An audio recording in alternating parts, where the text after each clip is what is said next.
How's it going, folks? Welcome back to another alternate history scenario. The focus of this video today is the nation of Albania. Without further ado, let's get into it. The country of Albania is a small yet proud nation located in the Balkans, nestled between Montenegro, Kosovo, Macedonia, and Greece, although for much of the 20th century it was only bordered by Greece and the former nation of Yugoslavia. Many empires have ruled the land we today call Albania.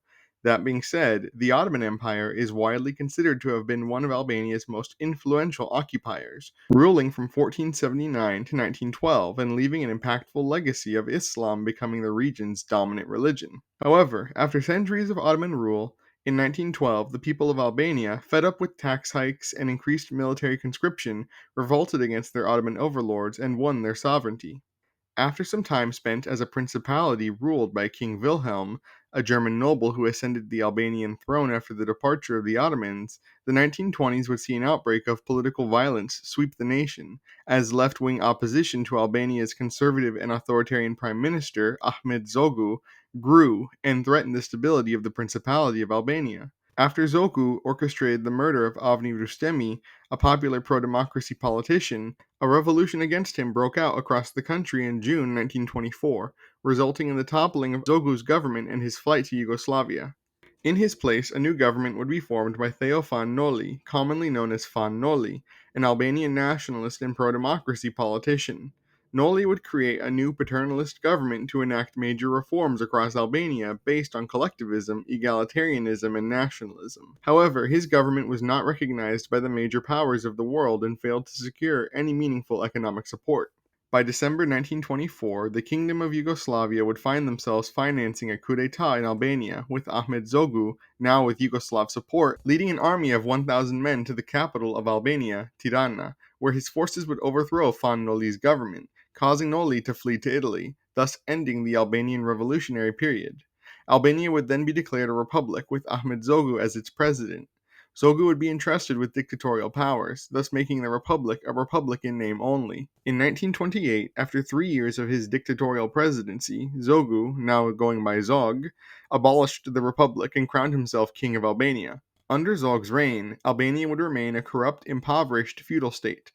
While Zog had always been friendly with Benito Mussolini's fascist Italy, by the 1930s, amidst the Great Depression, the Kingdom of Albania had become completely dependent on Italy. In 1939, Italy invaded Albania, with Zog fleeing into exile with most of the Albanian treasury's gold. From 1939 to 1943, Albania would be ruled as an Italian protectorate. In 1943, after the fall of Benito Mussolini's government in Italy, Nazi Germany would invade Albania to ensure continued Axis control of the region. However, as Germany's fortunes changed for the worse, Albanian resistance to German occupation grew. By 1943, the chief resistance movement in Albania was the National Liberation Movement, a partisan group led by Enver Hoxha, an Albanian communist. In June 1944, Hoxha's forces would mount a counteroffensive against the German occupiers and Albanian collaborator forces. The counteroffensive was successful, with the capital, Tirana, being liberated on November 17th, and the last city under German control, Shkodër, falling on November 29th. Enver Hoxha's victorious guerrillas would form a provisional government that would be dominated by the Communist Party of Albania. After cementing their control of the nation, in 1946, Hoxha declared the creation of the People's Socialist Republic of Albania, a Stalinist state led by himself. Communist Albania would gain infamy throughout the Cold War for being one of the most isolated countries on earth, even more isolated than North Korea in some respects. Hoxha's rule would see the religious and rural country transformed into an atheistic and industrialized totalitarian state, fueled by paranoia about external invasion and internal subversion. One outcome of this paranoia would be the construction of over 750,000 military bunkers across Albania from the 1960s to the 1980s, built in case of a foreign invasion. Enver Hoxha's iron grip on power would never loosen, with the dictator ruling Albania until his death on April 11, 1985. By 1989, the Communist Party's rule over Albania was fragile, especially after Hoxha's successor, Ramiz Alia, began opening up the isolated nation to the outside world. In early 1990, Albania would see the first wave of protests calling for democratization, which would only grow over the next 2 years. After increasing unrest across the nation and a general strike, in 1992, Albania would hold its first democratic elections, officially ending the communist era in Albania. However, the new non-communist government, led by President Salih Berisha, failed to meet the people's expectations. Corruption, election manipulation, and authoritarianism would define the 1990s for Albania, culminating in mass civil unrest in 1997 so severe it required the intervention of the United Nations. By the late 2000s, Albania had stabilized and began to pivot towards the west. Today, Albania is a NATO member with dreams of joining the European Union. However, the road to get to today was a very long one for Albania. So today we ask the question, what if Albania never became communist? Our point of divergence for this what if scenario takes place not in Albania but during the Allied invasion of Sicily in July 1943. In our timeline, the Allied invasion of Sicily was successful, but as their defeat neared, Axis forces under General Feldmarschall Albert Kesselring, supreme commander of Axis forces in the Mediterranean and Italy, would mount a successful evacuation known as Operation Leergang, successfully transporting over 100,000 Axis soldiers to mainland Italy, where they would join in the Axis defense of the peninsula and bog down the Allied invasion of Italy. However, in this alternate timeline, General Feldmarschall Kesselring is killed when, just as in our timeline, he flies to Sicily to visit the front lines of the island's defense against the Allies 4 days into the invasion. Kesselring is assassinated by Sicilian partisans led by Pompeo Colajanni, who personally fires the headshot that would kill the Axis supreme commander. With Kesselring, a brilliant tactician, dying 4 days into the battle, history is changed forever. Kesselring would be immediately replaced by Fridolin von Zenger, who, in the chaos of the invasion, would struggle to assert his authority over his Italian counterpart, Alfredo Guzzoni. In our timeline, Kesselring acted independently of orders from the German High Command, beginning an evacuation of Sicily even as German Führer Adolf Hitler remained confident that Guzzoni's forces would rout the Allies and hold on to Sicily. Kesselring acted without Hitler's approval, and his audacity bought precious time for the Axis in Italy, as 100,000 soldiers were saved from death or capture by his initiative. However, in this alternate timeline, with Kesselring dead, Zenger waits to act until the Führer orders him to. Morale began to plummet as many wondered if they were to fight to the last man. On July 25, 1943, orders from Berlin confirmed this. Sicily needed to be held at all costs. With the Duce of Italy, Benito Mussolini, preoccupied by an emerging political crisis in Italy, Sicily was effectively abandoned by the outside world. On July 31, 1943, Axis resistance in Sicily collapsed amidst an unending American bombing campaign, with the 100,000 soldiers evacuated during Operation Leergang in our timeline either being killed or taken into Allied custody as prisoners of war. With the defense of Sicily ending in a complete disaster for the Axis powers, fascist Italy was robbed of the tens of thousands of additional soldiers it received in our timeline. Because Sicily fell 17 days earlier, the invasion of the Italian peninsula began far sooner than in our timeline, with the British Eighth Army led by Lieutenant General Miles Dempsey landing in southern Italy on August 5, 1943. Without the additional defenders from Sicily, Italy's surrender was accelerated. King Vittorio Emanuele would arrest Mussolini on August 4th, intending to reach terms of surrender with the Allies as soon as possible. After 4 days of uncertainty, King Vittorio Emanuele announced an armistice with the Allied powers on August 8, 1943. With Italy in chaos, the Germans began an invasion of the north to impede further Allied gains.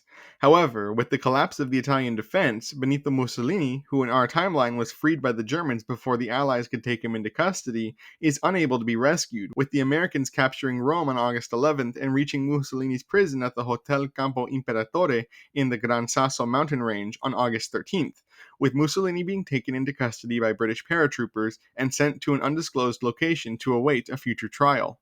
Due to the rapid collapse of Italian forces on the peninsula, the German High Command would have no choice but to move a sizable chunk of their forces from the Balkans to make up for the soldiers captured or killed in Sicily. This would include most of the divisions of German Army Group F, commanded by General Maximilian von Weiss, which in our timeline spearheaded the German invasion of Albania after Italy's surrender. When news of the transfer of German forces from the Balkans reached the Allies through cable leaks, British General Bernard Montgomery would raise the idea of opening an additional front in Albania now that the Germans lacked sufficient manpower to occupy the territory and the Italians were in disarray. Montgomery reasoned that Albania could provide a crucial foothold for the Allies in the Balkans and help divide Germany's attention. Montgomery's idea would be endorsed by British Prime Minister Winston Churchill, who agreed that an additional front in the Balkans would weaken the Axis and relieve pressure on the Eastern Front. The idea was also supported by American General Eisenhower, who saw it as a good way to divide Germany's focus between the Balkans and the Italian mainland. After approval from the Allied High Command, preparations were made for the invasion of Albania, with General Mark W. Clark placed in charge of a mixed force of American, Canadian, and Greek divisions. On August 20th, preparations were finalized for Operation Skanderbeu, with a battle plan focused on quickly seizing Albania's coastal cities to secure a foothold for a full invasion force. On August 25th, 1943, the Allies launched their invasion, with General Clark's forces landing at the port cities of Durrës and Vlora. The cities were largely undefended, with most Italian forces having abandoned their posts after Italy's surrender, ensuring their rapid capture by the Allies. As Clark's forces secured the coastline, American paratroopers would secure the airfields around the capital city of Tirana. The capture of the airfields allowed for reinforcements and supplies to be rapidly flown in. What remained of the Italian occupation forces quickly surrendered, ensuring a rapid Allied victory in Albania, with the last pockets of Italian resistance surrendering on September 1st, 1943. On that same day, the American and Albanian flags would be raised over the capital of Tirana, as the people of Albania rejoiced in the fact that they were now free from fascism. The rest of the war goes much as it did in our timeline, as further excursions into the Balkans were delayed in favor of smashing through the German defensive lines in northern Italy. One major change would be that Benito Mussolini would be put on trial and executed for his crimes in Rome after the end of the war in 1945. After its liberation in September 1943, General Clark was installed as the military governor of American-occupied Albania. Clark, while dividing his focus between Tirana and Rome, would ensure that emergency aid would be provided to the people of Albania throughout the rest of the war, as American soldiers policed the countryside to prevent disorder. By the end of the war, the American presence in Albania had been solidified and had been accepted as a fait accompli by Josip Broz Tito, the new leader of socialist Yugoslavia, as well as by the government of Greece. By the summer of 1945, the United States, already seeing the spread of communism across the Balkans and Eastern Europe, entered a Cold War mentality. This would result in them recognizing the strategic importance of a free Albania. On July 1st, 1945, the United States military government would be dissolved in favor of a provisional government. To lead this government, the United States selected Theophane Noli, the hero of Albania's revolution. Noli was a Harvard-educated Christian who had spent the last decade living in the US and was fully fluent in English, and thus was someone who the Americans could regard as their man in Albania. Noli would board a U.S. military aircraft bound for Rome on June 5, 1945, and from there on to Tirana, where he would be met with an outpouring of joy and fanfare.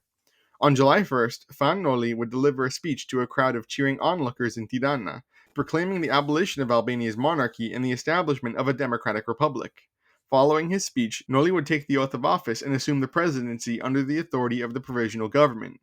With President Noli installed as the leader of Free Albania under an anti-communist and pro-Western government, Albania began to chart its course in the complex new world of the Cold War. November 1945 would see the creation of a new constitution for Albania, establishing a 3-year period of what Noli termed national development, in which he alone would rule to implement reforms and create the foundation for a stable democracy in Albania. In his first presidential proclamation, President Noli ordered that in all foreign language representations of his nation, Albania be referred to as Shqiperia, which was the endonym for Albania. In his second proclamation, Noli would ban the former royal family from ever setting foot in Albania again. Over the next 3 years, President Noli would implement what he termed his Program for National Salvation. Noli himself would do much of the work of creating this program, from establishing a national curriculum for schools to promote democracy, to implementing land reform across Albania to crush the last remnants of feudalism. Noli would also scale back Albania's bureaucracy and work to give power back to local governments, as well as open Albania up to foreign investment.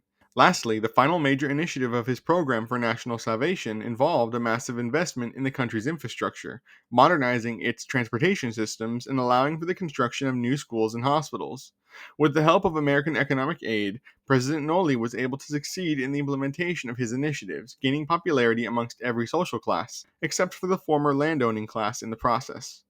In the run-up to the 1948 Albanian election, the Communist Party of Albania, which had been underground since the American occupation, came out from the shadows to protest Noli's Western-aligned government.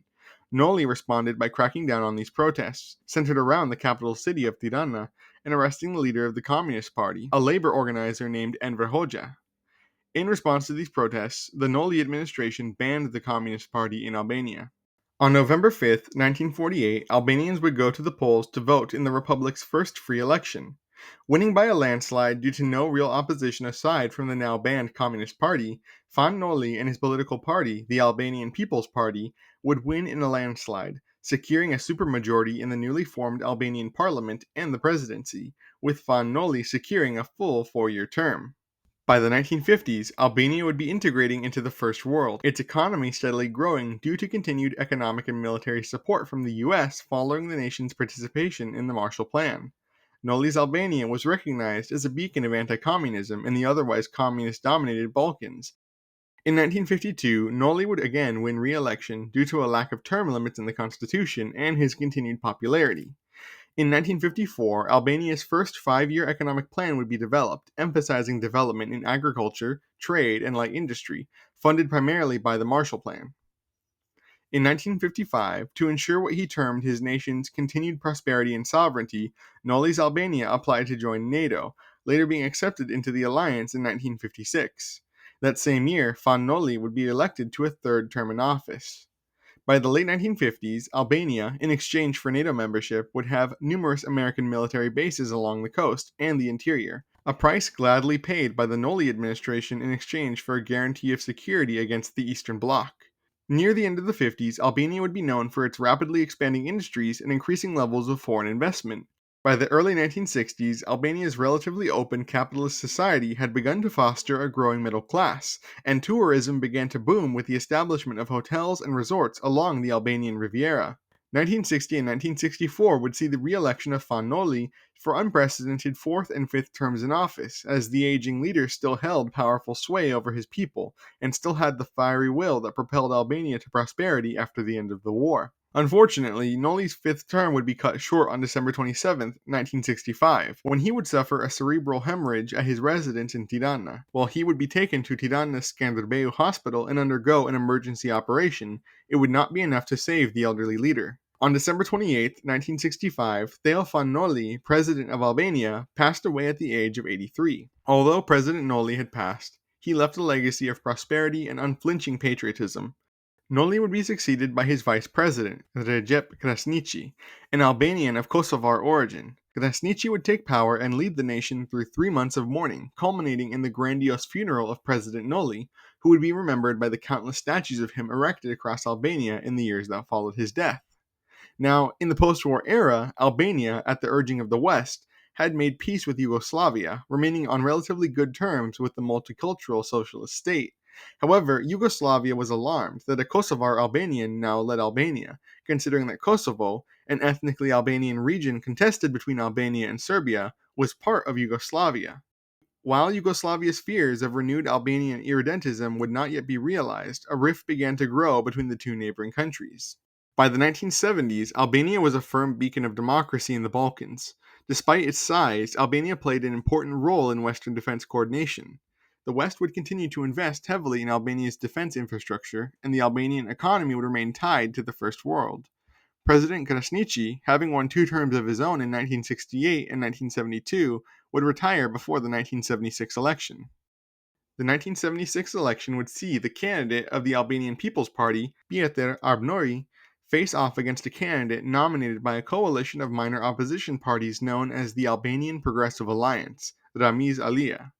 Arbnori would win, ensuring the continued dominance of the Albanian People's Party over the nation well into the 1980s. However, Ramiz Alia would eventually ascend to the presidency running as the candidate of the Albanian Progressive Alliance in 1988, defeating Arbnori in his quest for a 4th term and ending the reign of the Albanian People's Party. The Alia administration would be a marked departure from its predecessors. Alia, a former communist turned social democrat, would be Albania's first left-wing president. It was under Alia that Albania would embrace a multi-party system and grow beyond the one-party dominance of the Cold War era. The end of the Cold War would mark the beginning of a new era for Albania. However, it would also be a very contentious period in its history. The 1990s in Albania were defined by the implosion of its neighbor to the north, Yugoslavia, particularly concerning Kosovo, a contested region within Yugoslavia. Kosovo was primarily populated by ethnic Albanians, but was officially part of Serbia, and tensions between the Albanian majority and Serb minority escalated as Yugoslavia collapsed and the Yugoslav Wars began. At the heart of the conflict was the revocation of Kosovo's autonomy within Serbia, as well as increased discrimination against the Albanians in Kosovo. Amidst this chaos, in 1992, Kosovo, just as in our timeline, would proclaim its independence from Serbia. Within Albania, the issue of Kosovo rocked the nation's political foundations. President Alia would proclaim a commitment to maintaining peace and Albanian neutrality in the Yugoslav wars. At the same time, the Alia administration would set up a representative office in Kosovo's capital, Pristina, as well as supply humanitarian aid to the people of Kosovo.